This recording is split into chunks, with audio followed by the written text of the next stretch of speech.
नाशिकच्या भारतनगर परिसरातील गल्ली क्रमांक 8 मध्ये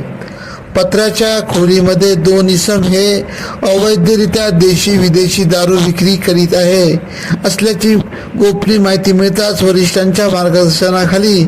सदर ठिकाणी नाशिक गुन्हे शाखा युनिट क्रमांक 1 चे पोलीस अंमलदारांनी सापळा रचत वीरेंद्र यशपाल शहा वय 48 व रोशन जाकीर शेख वय 29 या दोघांना ताब्यात घेत त्यांच्या ताब्यातून 23,760 रुपये किमतीचे देशी व विदेशी दारूच्या सीलबंद बाटल्या हस्तगत करण्यात आले। तसेच पुढील कारवाईसाठी मुंबई नाका पोलीस ठाण्याच्या ताब्यात देण्यात आले। सदरची कामगिरी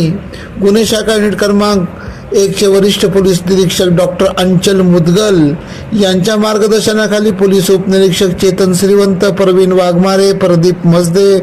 संदीप भांड, प्रशांत मरकड, विशाल देवरे, विशाल काठे,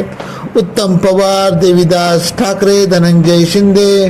पोलीस अंमलदार मुख्तार शेख, अमोल कोष्टी, श्रीकांत सूर्यवंशी, सुखराम पवार, महिला पोलीस अंमलदार शर्मिला कोकणी आदींनी केली।